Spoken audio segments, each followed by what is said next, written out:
Just, you need to know what your priority is and then go forth. And if that priority is to scale back, to have that winter season, to spend more time with your family, you got to give up that pressure of anxiety or of just like feeling like you're a failure because people are looking at you. Like, you got to stop caring what people think about you.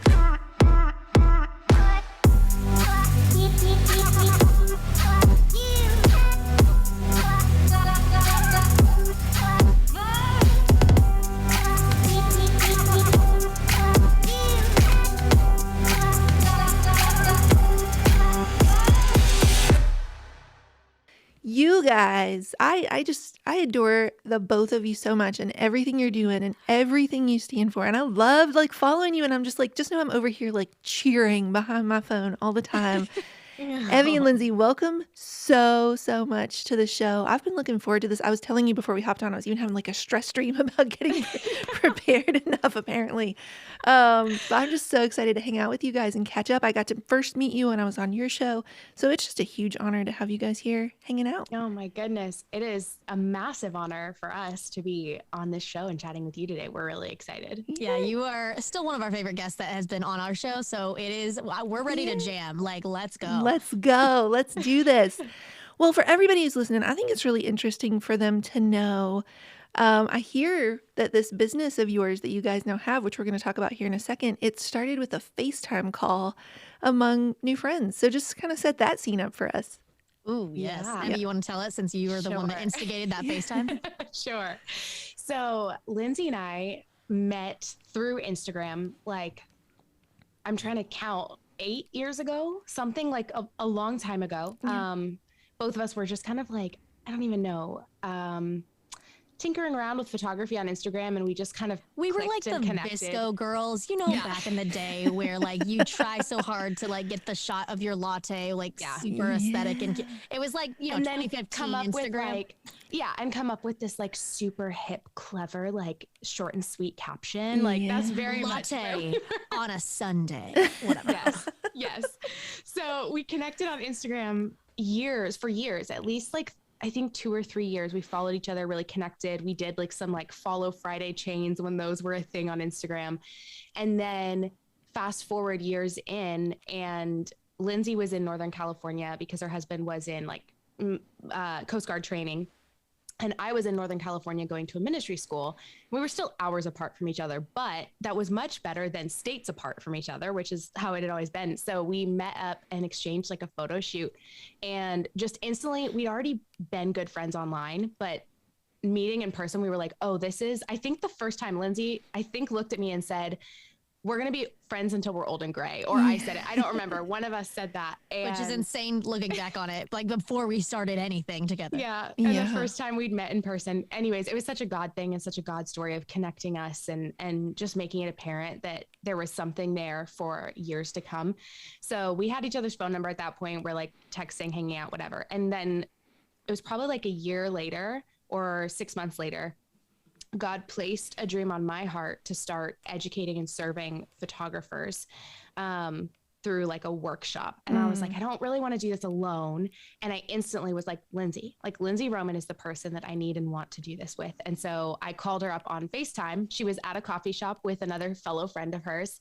And I was like, hey, here's my dream. I want to do it, and I want to do it with you. And fast forward, what's it been, like 5 years now, and we have an entire company with multiple layers, podcasts, courses, conferences, all the things. But it was just such a God like ordained progress of events that we even found each other and connected, and then God connected us. Well, and you left out the part also where I like pooped on the dream for a hot minute at the very beginning, where I was like, Evie, who are we to start a photography workshop? Like, which compared to now what we're doing is like so small and innocent and beautiful. But I was just like, who are we? Like, we have a combined maybe like 5,000 followers at the time. Maybe it was higher, I can't remember, but it was something relatively like low-ish in that space. And we were both still very much like in the intermediate portion of our photography journeys. Like, I wouldn't say either one of us was full-blown, successful or super well known or anything, but so I was the Debbie Downer for a hot minute there, Mary. I love it though. And I think that's actually going to get into our conversation, because you guys are a part of the special Slow Growth Equals Strong Roots season that we're doing leading up to my second book coming out. And one of the aspects, and the aspect I really wanted to kind of, with each episode, we're kind of like camping out in a different component of what prevents us from having the slow growth equals strong roots kind of experience. And I really want to camp out with you guys on this idea of like perfectionism and the fear of showing up because of who am I, or I'm not blank enough, or all of those things, just to kind of give people a little bit of perspective. And I'll say this so you guys don't have to fast forward a few years. And it says, when you FaceTime your best friend and it turns into this wild idea that then turns into 5 sold out photography workshops, 6 digital courses, and an online resource shop for creative entrepreneurs, a 7-figure business with the Heart University, a top-rated podcast with over 1 million downloads, and 2,500 plus students that you've empowered to thrive in their careers. But you also talk about one of the biggest reasons you both wanted to start the Heart University is you felt like there was a real gap in the market of teaching business from a biblical perspective, of kind of teaching business from like that heart of following God. You say, we created the Heart University to bring heaven to earth, specifically through teaching photographers and creative entrepreneurs how to market and run their businesses strategically and successfully. Our hearts light on fire to see women running in their God-given path He created them for. So my first big question before we even get into all the things that get into our way of showing up to fulfill that purpose is, when you think about running a business through a biblical worldview, what changes? Like, what do you feel like are the most important things that shift when you make that the filter you do everything else through? Oh, man. Okay. Off the top of my head, the first thing is like, we always joke, like, almost like we're co-running the business with the Lord. Like he's our co-CEO, even though we're already co-CEOs. Right. And I think your perspective shifts from trying to muster all the strength in your own self to make the money, make the success. And instead your perspective shifts to give it to the Lord. And it says, God bless this, like follow what he has for you. Make sure it's aligned in what he says and what his purpose is for you. But then after that, like, let him run it. Like, let him bless it. I think that, I don't know, Evie, would you add anything to that? No, I mean, what you said is spot on. I also feel like what came to my heart in that question, Mary, was just the freedom and the clarity that comes when you are walking with the Lord in what you're doing. There isn't that sense of striving, of pressure, of like, it's on me that I have to muster, like Lindsey said, enough strength or enough wisdom or enough, knowledge or strategy or anything like that. It comes down to just a sense of like peace and purpose and clarity when you know that you're aligned with what the Lord has for you and where he has you. So I feel like there's just such a difference. And I feel like Lindsey and I have both gone through seasons, like full transparency as entrepreneurs, even though like our hearts are always to keep the Lord at the center, there are seasons where we get so caught up in the nitty gritty and in the stuff that's happening that it's easy for us to forget to keep him like pure center. And we will notice that we're feeling more stressed, we're feeling more anxious, we're feeling more exhausted in what we're doing, we're feeling confusion or lack of clarity, we're feeling overwhelmed, we're feeling like all these things start to hit us. And that's like red flags are just like waving like crazy for us to be like, oh, whoa. Okay, we're not resting in the Lord's strength and fully leaning in to his will, his vision, his heartbeat for this company and for ourselves and for everything that we do through it. So I don't know. I feel like everything changes. So I don't even know how to answer that. It's like everything. Well, I was basically like, so guys, just like easy first question. What's the meaning of life? I'm just wondering. No big deal. But I want to follow. Just sit down for 7 hours and answer that. Guys, I've recently discovered I'm an Enneagram 4. I thought I was an Enneagram 3 for a very long time, but I'm in fact a full-blown 4. They call it the self-preserving 4, where we just like our emotions. We like our deep waters. I feel it. Yeah. So, okay. So follow-up question to that in those moments, because man, when you guys were just describing that exhaustion or panic or, I just feel so tired and stressed all the time. When you feel that, because I'm probably feeling that right now, what's like first step plan of attack? Okay, like whoop, this gets turned off. We get away for some quiet time. Like when you are experiencing like, yep, I've disconnected from God again. Whoops, cut off the branch from the vine. Mhm. What do? What's the like course correction, emergency 101 status? Yeah. I Let's feel get like back in shape. for me, it's twofold. It's like spiritually, like get back in the word, get back into making that quiet time a priority. Because I think everyone deals with this. Everyone deals with like, oh yeah, like we know we're supposed to read our Bible every day, but like so much of us, like when life gets busy, that's almost like the first thing to go, even though that's arguably should be the last thing to go. Yeah. But that's just like our human nature is. So I say on the spiritual side of it, get back into quiet time with God, listen to your worship, like pray, actually get on your knees and like intercede. That's not the word. What is the word I'm thinking? Intercede. Thank you. What did I say? Intercede. It was so close. Wow. I was just like, that's it. It was right there, and then it went left. Okay, anyways, like intercede with the Lord. So on one hand, like really dive deep in that, but then I would say logistically on like the business side, I almost say like what I do is like scale back. Like if you're feeling overwhelmed, if you're feeling lost, I think oftentimes it's related to too much going on, too many priorities that are all like screaming in your face. So I would almost say like work on steps to simplify your life and business. Evie, what would you say? Yeah, I mean, I think first and foremost, just getting in the presence of the Lord and just for me, sitting and just like I always picture it as like climbing up onto like this big, like, I don't know, throne chair into my father's lap and just like curling up in his lap and like leaning my head against his chest and just being like, Dad, I'm tired. Like, I'm so sorry that like, I just ran. I just need you. And just soaking and resting in his presence and filling my heart and my cup and my spirit with his presence and with his spirit. And then from there, I usually like Lindsey said, like the practical step is like pulling a little bit back from my business. But usually for me, what that means is sitting down. Ironically, I'm literally doing all of this right now, so I'm in it. Is sitting down with like pen and paper and like the word next to me and worship on. And I sit there and I say, okay, Lord, why am I feeling lack of clarity? Like where did my vision with yours, like disconnect? Where did that like that shift come in? What am I missing? And I start like journaling and writing and figuring out, okay, where am I imbalanced? Like what's going on? Is it a lack of purely just time with him, or is it that my priority and my focus has shifted from his purpose and his vision for me?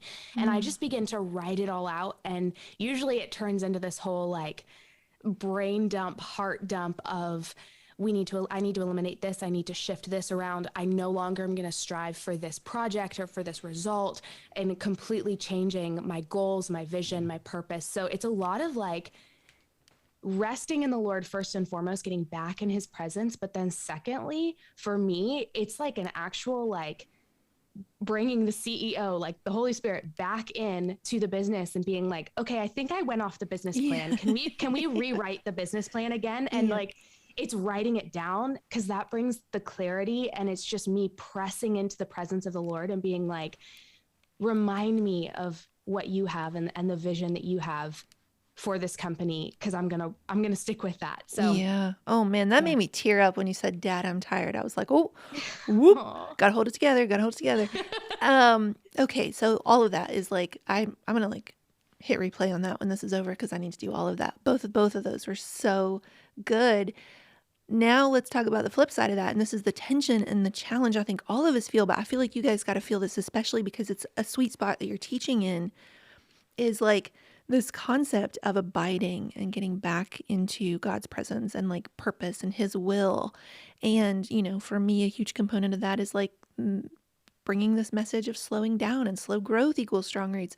And then the irony of all of this is to get that message to the people. It feels like we have to hustle and grind and crank out content and play the game and do the algorithm and the engagement. And like, if you don't do that, the message doesn't get out. But it's like, if you do that, are you living the message?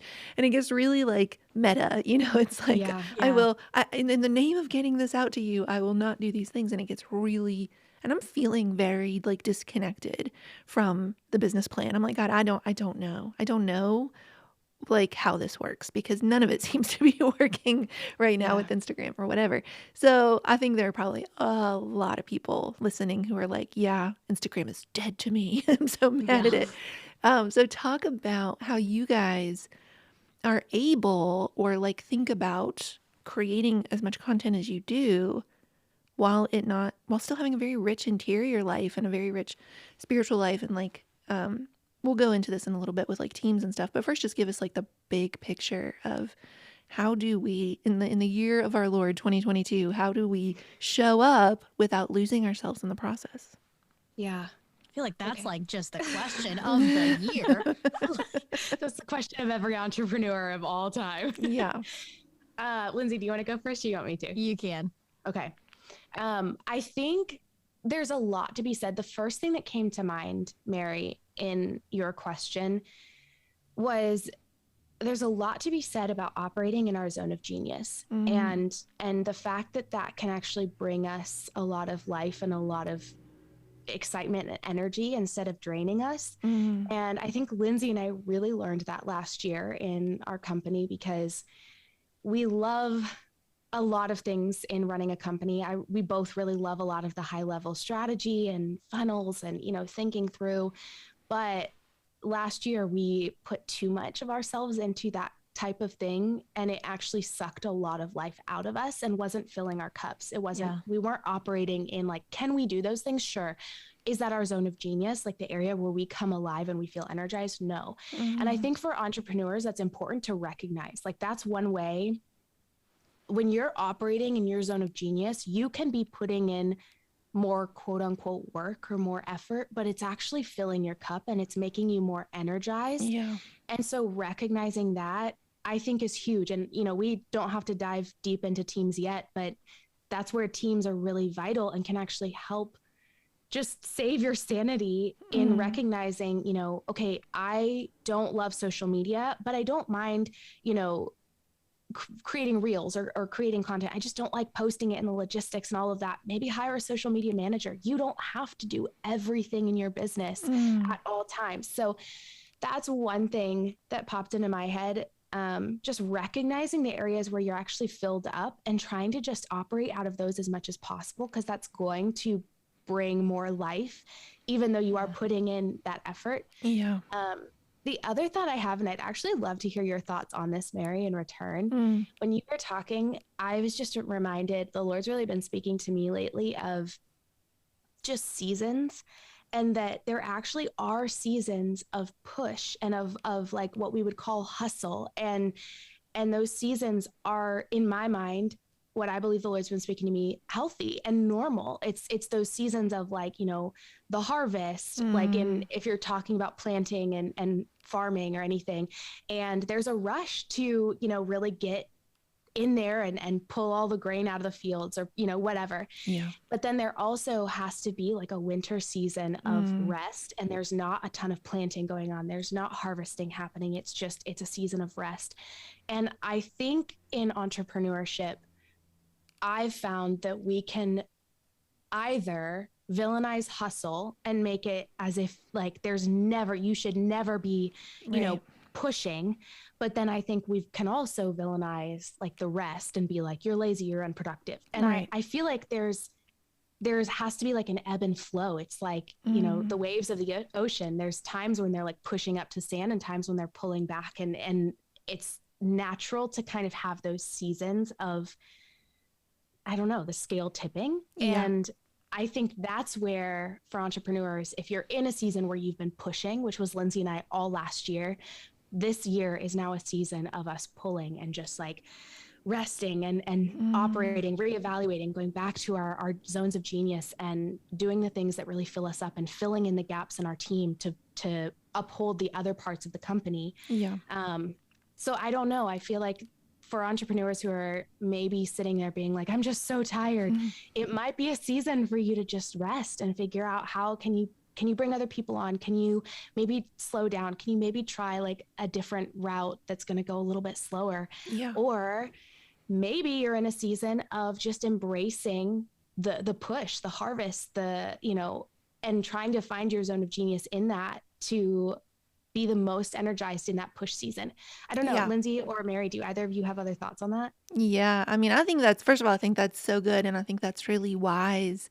And it's like, I feel like it's for me, I think each of us are probably going to have different struggles. Somebody listening right now might be like, nope, I'm really good with the like wintering and withdrawing and like, staying nice and under the radar. For me, it's really hard for me to not feel like, even if it's what I need the most right then, that other people are looking at it and going, oh, so it didn't work out as well as you thought, did it? Or like, oh, so this is you failing now. Like I kind of can equate those wintering restful seasons with like either I think it's failing, or more importantly, I'm like, or not even more importantly, but more commonly, I feel like other people are looking at it and going, oh, what happened? I thought you were like everywhere. I thought stuff was happening. I thought like bam, bam, bam, like we're keeping this pace. And now it's like, haven't heard from you in a while. Yeah. And I think like 95% of that is like there's probably 5% truth in that. And then 95% that's in our heads. And, I was talking about this with my agent, my editor, Kelsey. And I was saying, book writing in particular is a very strange rhythm to get used to as a new author, because it's this like whiplash between going very, very deep and submerging, almost like scuba diving to write the words, and then suddenly being like thrust back up to the surface, and you go very wide with the launching. And there's so much happening. I was talking about this with Graham and Shay Cochran, who were just on the show. There's so much happening that your brain starts to become really dependent on that dopamine, and really like a high tolerance for it, where you need more and more and more to feel like things are working. And then to immediately shift back into a deep season to do the next round of writing, that can really mess with your brain. And I bet a lot of people listening are like, yeah, it's like busy season for photographers. And then like you go into January, February, and you're like, what am I doing? Nothing's happening. It's not working, Yeah. My So, business isn't failing. Yeah, exactly. Lindsey, what are your thoughts on that? Are you more of a harvest or winter?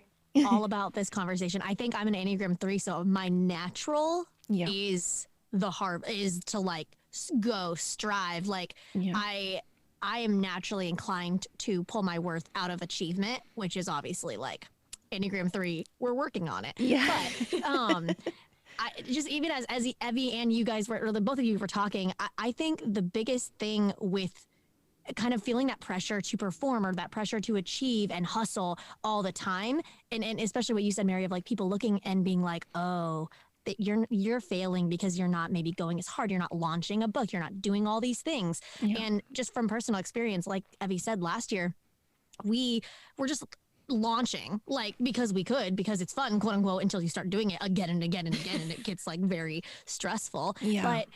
And we do truly love it, but we hit that burnout because I think what we realized was we were not prioritizing in our life what needs to be prioritized. And I think that's where it comes into play of looking around, evaluating what is my priority in my life. Is it to have a lot of followers? Is it to grow super famous and be a New York Times bestseller? Like what is it exactly? Is it to have a rich family life? Okay, does the rich family life, can I do that and still do whatever else achievement wise I want to do? And you can. That's not to say you can't, but I think just like Evie was saying, like that push and pull, that harvest and that winter season, like you cannot be going 70 miles per hour on the highway 24/7. Like you will crash and burn.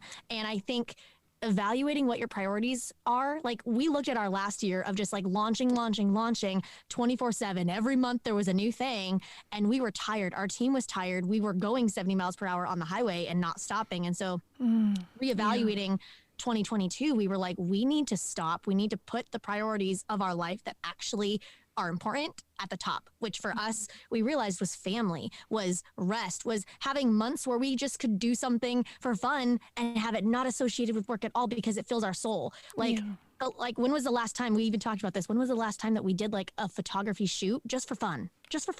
Yeah. Like, because we were so like supercharging once those workshops started, and then supercharging to grow the Heart University and the education business, and then a podcast, and then all these workshops. And then the conference, which the conference is still happening. Rad. But still like all of these things. And then a course. Let's launch another course. Like I remember last year at our retreat, we were like, okay, our 5-year goal is to have like 10 courses. And I look back at that and I'm like, idiots. Like, what? No. We were like, we'll film and launch like 2 to 3 courses every year. And now we're like, and then we actually filmed like 3 courses in May of 2021. And that was hella I was like, no. I mean, yes, that's great for a season, but like every year, absolutely not. So I think that's just kind of like wrapping up my thoughts of just you need to know what your priority is and then go forth. And if that priority is to scale back, to have that winter season, to spend more time with your family, you got to give up that pressure of anxiety or of just like feeling like you're a failure because people are looking at you. Like you got to stop caring what people think about you. Yeah. I mean, I think that leads really nicely into our next point of just letting go of how people, like, maybe there will be some people who are judging, probably not as much as you imagine, but maybe there will be. And even if there are, we have to let go of that. And I want to, build that into this idea of, we think we have to be perfect, or we think we have to arrive at this crosshair intersection of waited her turn and paid her dues. And now there's permission and there's perfection. And now the world wants to hear from you. Like, we think that all of these things have to happen. And there's so many people right now who have a message that maybe God is asking them to start being an example of something in the world, or to speak about something we're not hearing enough of, and they're not stepping forward because somebody else is going to say something about it. And I know you guys have lived a lot of that. I know I've seen posts from you talking about that. I guess just like, let's just start at the beginning, which is there will be critics, and we have to be okay with that. So talk a little bit about your experience with that. I'll chime in with some of that if we need to, but let's not fake the funk that it's going to be fine. It's going to be totally fine. Yeah. I think that comes with like any business that has publicity or a platform, like at all.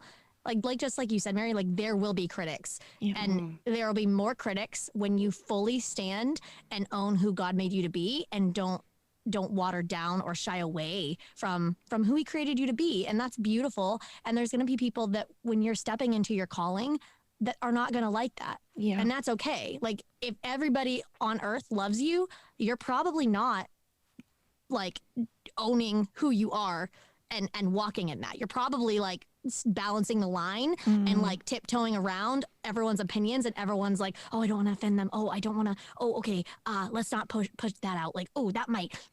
Okay. Like, no, you know what I'm saying? Like, you gotta own it. Yes. I think also in tagging onto that, Linz, I don't think you can ever get to a place where everyone loves you. Like, oh no, yeah, never. Like, it doesn't matter. Even if you do tiptoe. Yes, like it doesn't matter if you're trying to please and appease everyone on the planet and make sure everyone's happy and you never step out of line and nobody ever, judges you or says any criticism of you. It's actually not going to work. Like there will always... So you might as well have fun being you.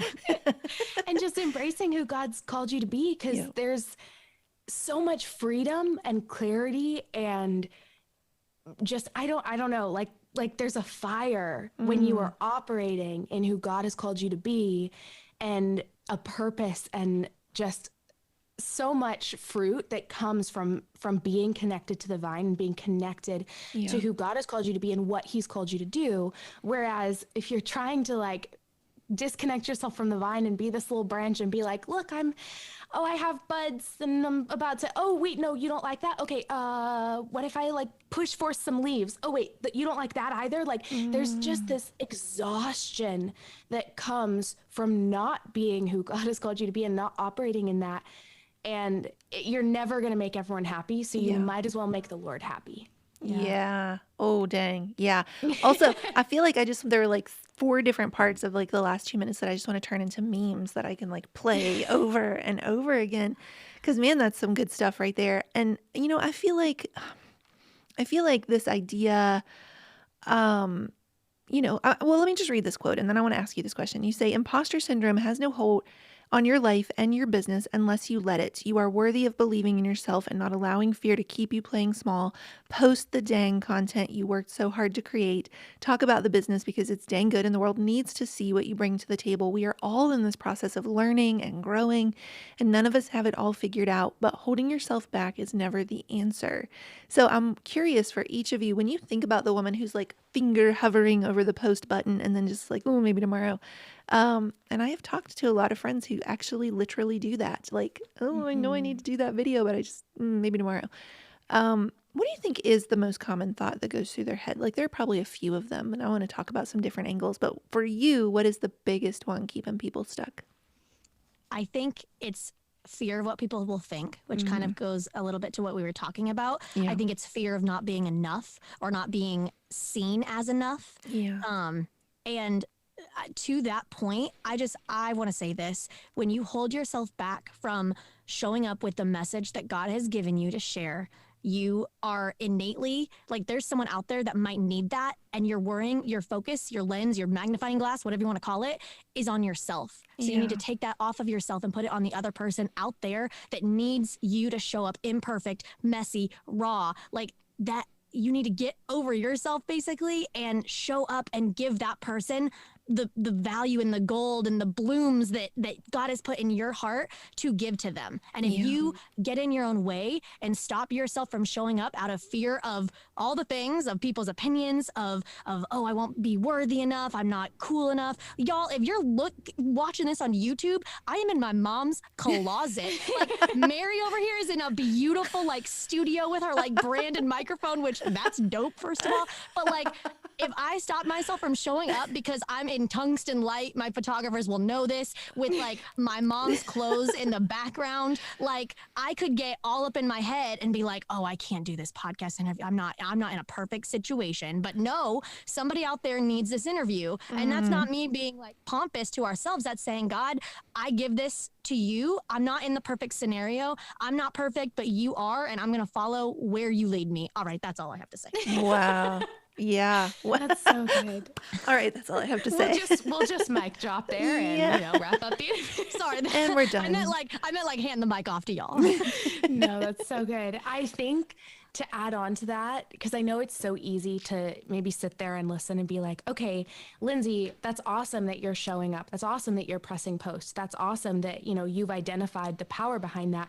But I'm still just struggling. Like, how can I gain that confidence? How can I gain that just ability to press post, to recognize that? And I think it just comes down to, where are your eyes? Like Lindsey was saying, of like, if your eyes are constantly like, magnifying glass to your own navel, like you're never going to be actually walking in the direction that God's called you to. And for me, when I notice that I'm worried about other people's thoughts and opinions of me, when I'm worried about, failure or the perception of failure or whatever, my eyes have come off of my Father and onto myself and onto my fellow man. And that is never going to create freedom or peace in my heart. Yeah. And that's when I need to shift my eyes and my focus back to the Lord. That's when I need to, as I'm creating content, be asking the Lord and being like, God, what does somebody need to hear today? What do you want me to say? What is on your heart for somebody out there? Even one person, if I create this video or this reel or write this caption or whatever, one person, who is the one person you want to speak to today? And what do you want me to say? And that's going to create a confidence and a peace and a purpose behind pressing post beyond just, I want people to see how great I am, or, oh shoot, if I don't post, my business will never succeed. Like it's operating out of a place of divine, holy, heavenly purpose and identity that is going to give you a confidence that will never come when you're focusing on yourself or the fear of man. Man, that's so good. And I want to ping right off of that. This is not even a question I specifically wrote out in the questions, but it really is an overarching question of something that was in my head and my heart coming into this call, because I feel like I'm getting to sit down with two people who are experts in this. You have the course on Reels, you're killing it on Reels, you're killing it on Instagram in general. And so much of the time I'm like, I dread even doing the post because it feels like a foregone conclusion that it's not going to work before I even send it, right? It's just like, oh my gosh, it's just going to be the devil having a field day in my ear one more day being like, see, nobody cares. Nobody wants to hear from you anyway. Like, silence that voice, girl. Nobody's listening. And so let's just get practical for a second, and then we'll, because it's me and it's us, and we'll delve back into the hard issues. But from a practical standpoint, what do you guys feel like is working? Well, what's working on Instagram? Tell us all the things. Like, I have seen you guys post like that time you do all this work and the reel doesn't, hit. So I don't know, just talk a little bit like, yes, one person, and because of that, this is working. And from a practical standpoint, try this stuff. Yeah. I think the biggest thing that works is getting over perfectionism, which is kind of what we're talking about, and being more consistent. Because I think consistency is a better measure of growth than oh, okay, I'm going to put all this pressure and all this focus into one reel and it's going to be perfect. And then I'm going to, like, there is that, like, if you build something up and then you post it and then literally it gets like 100 views, you're like, wah, wah, wah. Like, and that's where it's like, we take that and we look at our own worth and we're saying, there's literally no point in reels. Like I did that. That was perfect. And like Instagram, everyone hated it. Like there's, and we put that back on ourselves and we think that's not worth it. But I think, I mean, from a practical, like tangible Instagram tip, I think showing up consistently, posting the dang thing and being strategic in that, but not putting the pressure on yourself to just try to like chase after like all this perfect thing. And then like you put it out and then it's like, okay, well, that's not working. Right. Yeah. I want to really quickly, Evie, before you even jump in. So this goes back to the conversation we were having earlier of like, I've this belief that I feel like everybody's watching and it's embarrassing when it doesn't work. And so do you think part of that is like not looking to any individual post, like not even worrying about it if a post like tanks, just like, do you delete it? Do you keep it? Do you just not even worry about, like, it's just like, get more out there, just more and more and more. Yeah. Do not delete it. Keep it up. Not only because I cannot tell you the number of reels that I've posted where it's gotten, whatever, a very low number for me in view count. And then like 2, 3, 4 weeks later, it'll pop off and like explode in views and in reach. So never judge a reel by instant results because that's just not how reels work. I don't know why they like pop off weeks later, but it's very common for that to happen. So that's first and foremost. Don't delete it for that reason. But also, I would encourage, do not delete it both for yourself, because when you're deleting it, you are subconsciously believing the lie that you failed. And you're believing that is a failure and it needs to be removed from the public eye. So you're feeding, like putting fuel on that fire of the perfectionism and the fear of failure and the fear of, man's opinions and judgment. Yeah. So I would not touch it for that reason. Also, I think it's really healthy and really good for people. I forget her last name, Elise. Oh, I've literally, if you didn't say this, we were the same brain. I literally was about to throw down and be like, yo, listen. Okay, I think it's Elise can come out. I think it's Myers.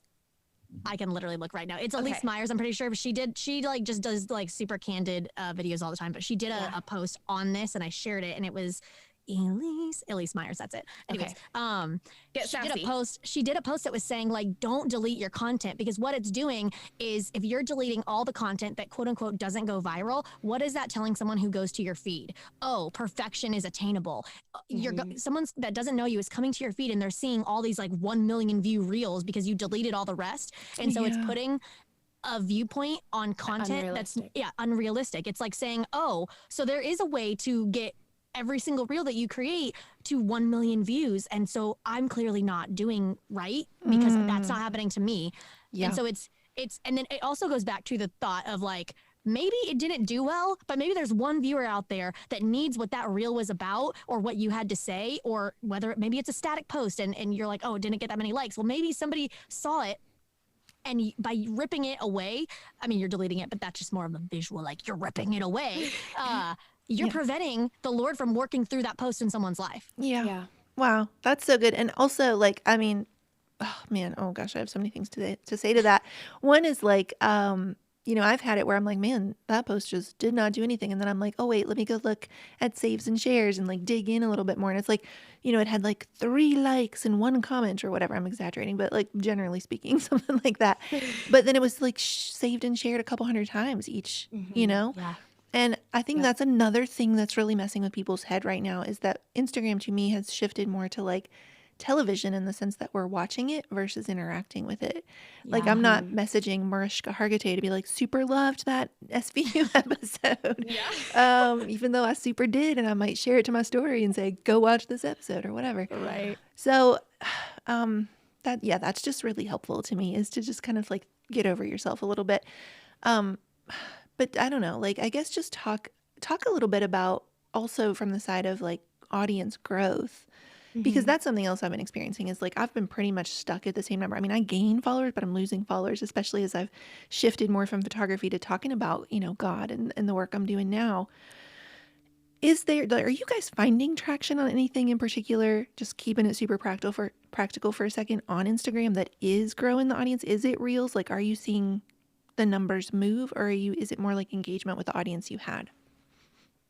I think it's both. I think it's really important to mix both. Like Lindsey and I talk about this when we teach on Reels, is I think one of the ways people are misusing Reels right now is they are only creating Reels, and they're trying to create Reels following all the trends without being strategic, that those Reels are actually in line with their brand message, their content pillars, their, all the strategic blueprint of the Instagram to reach the right people with the right message. Yeah. And then also, so not only do I see that mistake happening, but we also see where a lot of creators are only ever pushing out Reels.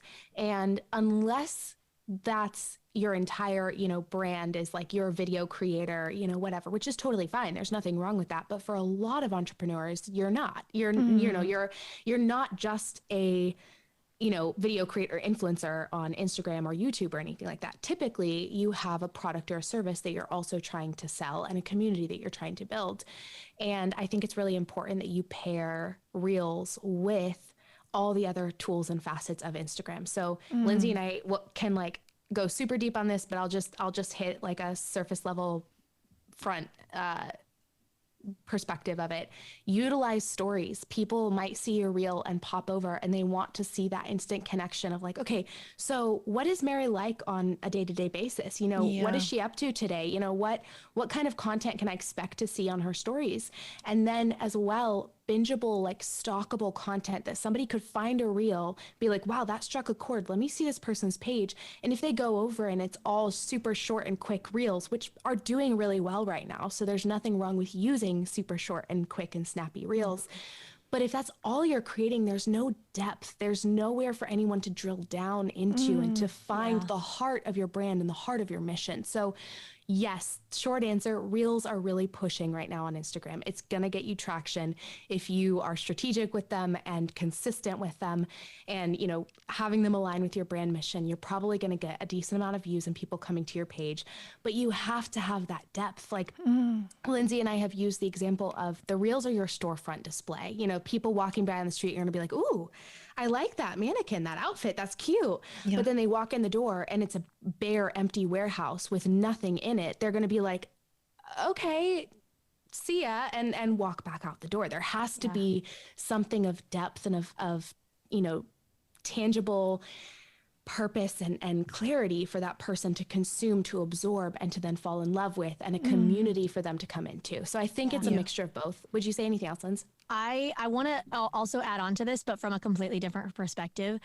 I think, because to your point, Mary, of like, I feel like I've been at the same number for like ever. I feel that hard. And I think I compare myself to people that I'm like, oh, like they started in 2021 at one follower count, and now they're like quadruple that. Like just by like using Reels, which everything that Evie said, like that will grow you. And even in the past, like the more that we both have utilized Reels consistently, like I said, we have definitely seen growth. But at the same time, I've like been talking to the Lord about this because I think every entrepreneur and even human being probably that's on Instagram could relate to this, of just always wanting more and really digging deep and asking myself why. Like I'm at like 45 to 50K followers right now. And I'm always like, oh, I just want to make it to 100. God, like, why am I not seeing traction? Like, why? And there is a point to like saying, hey, like, you got to put in the work. Like, you got to be consistent on Reels and content and all of that. But I also go, God, is it your purpose for me to have 100K? Yeah. Like, why am I going towards that? Is it the lie that, 100K will really thrive my business, and then I'll get like more speaking gigs, and then I'll get a book deal, or like all this stuff that I put pressure on myself? And I'm like, God, maybe that's not your like goal for me, and that like I gotta get okay with that, because yes, like at the end of the day, like we all want more followers, but why? Like, are we wanting it for like more success? And it's like, why would more followers bring you more success? Why can't you have that success with what where you're at now. Right. I think it's almost just like reframing the conversation and being okay with the Lord's plan for you, even if that means the Lord wants to chill you out at 45K followers. Like, you gotta be okay with that. Yeah. Yeah. Okay. So one more follow up. That's, oh man, that's so good. I'm like, well, I'll be praying on that today. One more practical question is, when we talk about being consistent with reels, is there a number in your head? Are you thinking like one a day? Are you thinking a couple times a week? Are you thinking multiple times a day? I have thoughts. Okay. Good. I could give you numbers, and say like, yes, this'll gain you some traction, which would probably be around like 1 to 2 reels a day. However, when we are talking, the focus is consistency. And for every entrepreneur in every, season, that's going to look different. And for someone, it might be, okay, I can get out 1 reel a week, and that's great. Post 1 reel a week and be consistent with it. For others, it might be, okay, I can do every other day. So I can do, 3 to 4 a week. That's great. Stick with 3 a week, go for it. So I never want to say, I feel like it's very challenging when people ask that question to say, oh yeah, you should be putting out 5 a day. Right. The more you put out, oftentimes the more opportunity you have for that to go viral, for the algorithm to pick it up, for people to like the content and to roll with it. Like Lindsey and I said, we see the most growth when we're the most consistent with reels and posting, around like 1 a day or 1 every other day. But also, if you can't keep that up, if that's going to burn you out and suck the life out of you, and or if you're going to veer off the path of clarity and like what you're doing. So you're just starting to create reels on any trend and any sound and any video that you can possibly, because you need more. Yeah. That's actually probably going to backfire and hurt your business in the long run. So Yeah. just find the number that's doable for you. Start small, start with something that feels like you can sink your teeth into it, and then slowly grow from there if you have capacity for it. And I want to touch on this just super, super quickly. The Instagram is not the only way to grow your business. It's not the only way to market your business. We are literally the same brain. I was about to pop it. You go. This is why we're best friends and work really well together. Nice. It is not the only way to market your business. And I think it's really important not only to acknowledge that and recognize that and put all of your hope and trust in the Instagram God, but also to recognize that there are seasons when you have capacity to push on Instagram, and that's needed and necessary, and your focus is there. And there are also seasons when it's not. And that's okay. Like, to speak to the listener right now, I have been in a season of not pushing anywhere near on Instagram the way that I used to for over a year, because I was building a whole separate company, because I was focusing on like maintaining some sort of balance in my life, getting engaged, getting married. And that's okay. My follower count has not grown significantly in over a year, and that's okay. Like, it was a season where I recognized my focus did not need to be just on Instagram. I was working on the back end of a lot of business stuff, and now it's shifted again. And this is the year where I'm putting my focus and energy back into Instagram, and I'll probably see a lot of growth from it, and that's great. So I think there needs to be the recognition that Instagram isn't the end all be all, and that your business most likely is not going to completely fall apart if you're not posting a reel a day. So you have permission and grace. I think people need to hear that though, because I think people, unless they're like stalking, your feed, it's like we think, like we look at you, Evie, and it's like, oh wow, like she runs the heart. She opened up a what was the word, swimsuit business, and like she does all these things, and it's like, and she's like an Instagram star. It's like, no, you cannot do it all. Like something has to go, and you have to prioritize your life. Like, and the person who might be doing it all, their personal life might be in the crap hole. Like, we don't know. Right. Actually, that's a really great point to build off into getting back to this idea of teams. Just sort of this idea, Evie, you had a post where you said, I probably shouldn't be telling you this, but I'm totally out of office right now. I'm in a cabin deep in the middle of the mountains on my family's annual post-Thanksgiving hunting trip. As you're reading this, I'm probably off hiking with my mom, sisters, and nieces, or curled up in front of the fire in the cabin with a good book, all without any access to cell service. Why shouldn't I tell you this? Well, because I haven't been posting any of the poster stories you've seen all weekend. I prepared all the content ahead of time, and my team is posting in real time for me. I'm gone, all caps. And I share this to pull the curtain back a tiny bit and share one way I've prioritized rest and family in the middle of a launch and all the other things is that if you take anything away from this, just know that rest is vital and possible, even when running multiple companies, launches, sales, and a team will help you grow. And you guys did a podcast episode on this recently, just like you are seeing how like empty and depressed people are feeling, and just this idea of like the guilt surrounding rest. So talk to us a little bit about what does it actually look like for you guys in a week to week, quarter to quarter, looking at the whole year, like how are you intentionally building in rest? So good. Lindsey, you or me?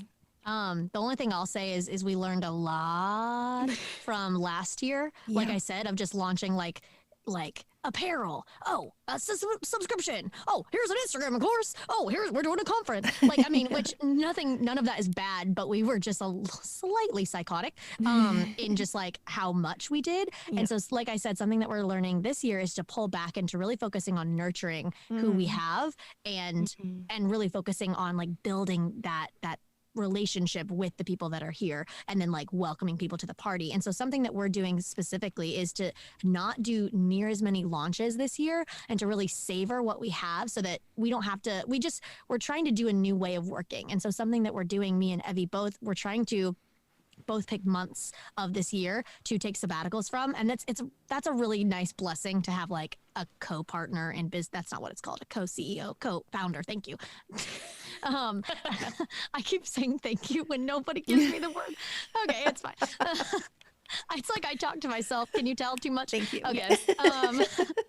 But it's really nice to have a co-founder, co-partner, whatever you want to call it, to be able to do that. And not that you can't do that if you're just like the sole CEO running the ship, obviously build systems. But something that we're really trying to implement this year is more time for rest, more time to take that class that we've always wanted to, whether like that cooking class. It's like we want to have space and time for rest, and building teams and strategies and workflows to support that. Yeah.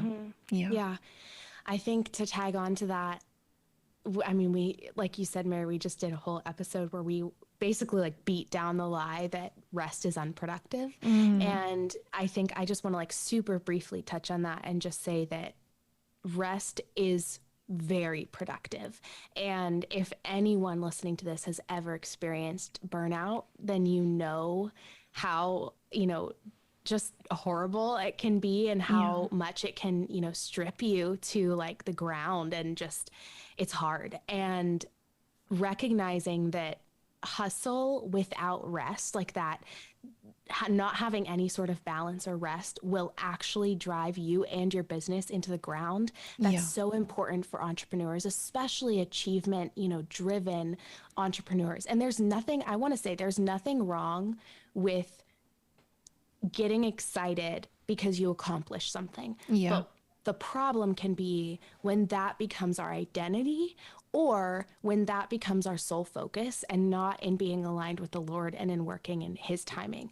So I just want to touch on that and remind, speaking to myself too, rest is sometimes the most productive thing you can do, and figuring out that looks different for everyone. For Lindsey and I, when it comes to the heart, we have the team and the, business partner to be able to take full months off and rest.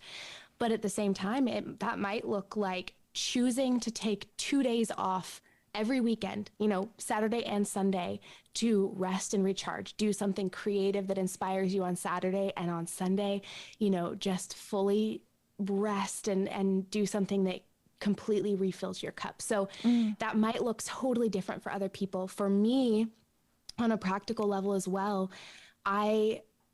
this is where now my Enneagram number comes out. I'm an Enneagram 7, so I'm very like big picture dreamer. I am constantly thinking of new ideas, and I always want to do the next thing. Like, it's very difficult for me to be super structured and locked down. I'm a wing 8, so I hate feeling controlled or like trapped. So with all of that being said, I've actually found that structure and schedules and lists and systems actually give me more freedom and more ability to rest. So That's a biblical principle, but what can I just say? Boundaries give you more freedom. Okay. Yes, it's true. Thank you. That's actually very true. Thank you. It's so good. And I think that's for me something that I've really recognized is the more I operate in clarity of what I need to get done every day, what I need to get done every week, what's actually a priority, rather than looking at everything that I could possibly doing, new ideas, each one of my companies and all of this stuff. I choose to bring my brain in a lot of like a lot of ways and look at, okay, like I work from 9 a.m. to around like 4 p.m. most days, but I also give myself the freedom some days. Like yesterday, I'm starting to really dive into thrifting in the last like year. I just love it. It brings me a lot of joy. And Tuesday is the first day that like a couple of my favorite thrift stores open up for the week, which typically means that has the best stuff because people haven't dug through it and the weekends, whatever. Anyways, so it was Tuesday and my husband turned and looked at me in the morning. It was like 8 a.m. And he's like, so you're going to go thrifting today, right? And I was like, how do you know that? And he's like, cause it's Tuesday morning. And I was like, yep. He's like, you don't have meetings, right? I was like, no. And he's like, you're going to go thrifting, aren't you? So I literally took the whole morning and I just like went and slowly like wandered the aisles of the thrift store. And then I went and got a boba tea and I came back around noon and I was like, cool, now I'll work from like noon to 4, like a super short work day. And I had that capacity because I knew what my priorities were for the day. And I knew that I could accomplish them in a few hours. And I needed the space to just like rest. So it looks different for everyone, but finding those things that bring you life and recognizing that you're not going to be able to do everything at once. And you have to prioritize what's actually going to move the needle and what's the most important and operating in your zone of genius. Yeah. Oh, I love that so much. I want to read a quote that you guys shared recently that gets into this idea that I think a lot of people are feeling. It hits on a lot of different angles of what we already talked about of, I've said to a few people of my friends and Justin, I've said, I feel like social media said, everybody come hang out over here. Stop hanging out in person. Come hang out over here. Let's be social over here. Look how easy it is. And then as soon as they got everybody gathered, they were like, haha, just kidding. And like flipped the switch. And now we're isolated on both levels. We're isolated in person and we're isolated on social media. And then you add in everything we've talked about feeling like a failure, feeling judged. And now it's like we're not even like showing up because what's the point? It's not going to work and we're just going to feel more lonely. And so you guys were talking about this. You said on our team's call today, we were chatting about how so many people right now are experiencing a season, a day, a week, a month, a year of intense depression, of hopelessness, of purposelessness.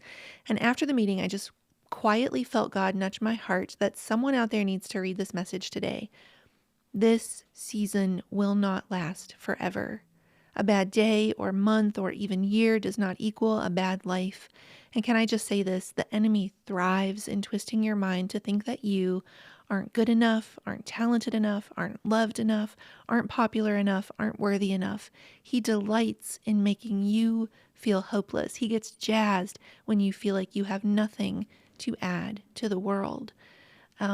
I want both of you, just for the woman who's been listening all along, and she knows there is a new priority to make God the CEO. There's a new priority to get alone with God and say, what is your will for me in this? There's a new priority to show up and stop letting perfectionism get in the way. Like, what is the biggest parting message you each want that woman to hear as we head into the rest of this year of this is the year of show up?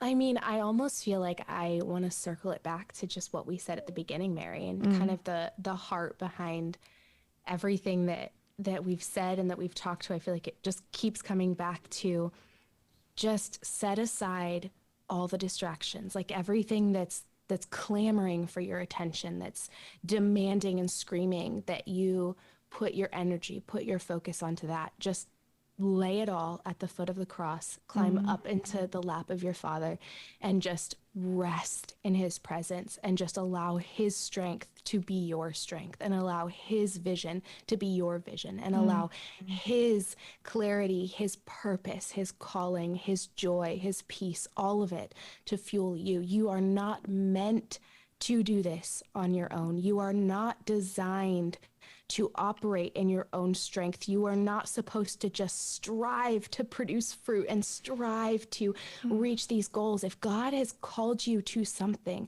he will provide the way to reach that picture, that vision, that dream that he has given you. And when you're just sitting there, I just had this picture of a little kid with a wagon piled full of all sorts of treasures and different things that God has handed to that child. And the kid is just sitting there like with a rope around the wagon handle over his shoulder, like pulling and just trying, like constantly falling down, scraping the knees, getting back up, just like in his own little strength, trying to like pull on this wagon. And the father is just standing right beside, looking at him and going, do you want me to help? Like, do you need, like, I mean, that's what I'm here for. You can hop on my shoulders and we'll pull this wagon together. Like, you can just rest. And that's what I've designed you for, is to be in communion and connection with me, and I will provide everything that you need. Wow. So that's my heart. She goes, and mic drop. Yeah. Wow. Yeah. The only thing I would add on to that is, as you're speaking, just like kind of parting wisdom of what I would want to leave to the listener, kind of even piggybacking off of that quote that you read, Mary, is I think so many people out there don't believe that they were born for a purpose. Yeah. They don't believe that they are creative or beautiful or important enough to do what God's called them for. And so to that person, if you're stuck in that, like, I want to tell you so badly how much the Lord loves you, how he designed you for a purpose. And this, when you believe that your life is purposeless or that you have nothing to honor the world, or not honor the world, to give the world, you're literally like almost saying like a big F you to the Lord, because it's like he created you. He created you for such beautiful things. And when you sit in that unbelief of saying like, I'm not worth it, like I have nothing to give, you're saying that the Lord was wrong, and he's not. He created you for a beautiful purpose. And even if you don't know it right now, that's okay. Do everything that literally Evie just said. Like, let your father come and help you pull that wagon and lead you in the direction that he has for you, and just trusting that he does have a purpose for you. He does have a vision for your life, and he's created you for such important, beautiful, good works. And I will say, not everyone is called for, when I say important, that doesn't mean you have to be like, have your name in lights. Yeah. That doesn't mean that you have to live this flashy, shiny life. That doesn't mean you have to have 100K followers on Instagram. Like, if you're following in the calling that the Lord has for you, he will create and give you an incredible, beautiful, fulfilled life, I promise. But you have to step into that. Yeah. I love that. All right, you guys, I could talk to you all day, every day. But I can't actually today because I know y'all got stuff to do. So let them know where they can find you guys, where they can find the podcast, this conference we've mentioned a few times. Like, tell them all the important stuff to know. Yes. Yeah. Well, me, Lindsey Talking, you can find me on Instagram at Mrs. Lindsey Roman, or at my website, lindseyroman.com. Yeah, you can find me on Instagram at Evie Rupp, and on my website, evelyngrace.com. And then you can find The Heart, our education business entrepreneur company. Us together. Yes. Basically, everything that we do for entrepreneurs together is at The Heart University on Instagram, or theheartuniversity.com. And then our podcast is the Heart and Hustle podcast. And you can find that pretty much anywhere you can find a podcast: Apple Podcasts, Spotify, Google Play, anything like that. Yeah. So, and if you're feeling lonely and want some in-person party and inspiration and business strategy, like Mary said, we have the Heart Conference coming up on April 25th to 28th in Nashville, Tennessee. So come hang. It hang looks and party. So amazing. It looks so amazing. Mary will just be outside. Gonna come hang out, guys. I love it. I love it so much. All right, friends. Well, make sure you go get both of these incredible women in your life. Make sure you're following them. Check out the Heart University. You can head over and check out the Heart and Hustle podcast. Listen to my episode on their show. But I mean, I'm assuming you're sitting there as blown away as I've been by these two incredible women. So just make sure you don't leave this conversation without making sure you have them in your life on a daily basis. And I just want to say I'm so thankful for both of you for showing up here for this hour, but just showing up every single day not in perfection, but in purpose and leading the way and giving us all the permission that we can do the same. And so here is to showing up with that purpose, letting go of perfection and believing we have a story to tell and that it matters. And here is to slow growth equals strong roots. Until next time, friends, this is the Mary Marantz Show.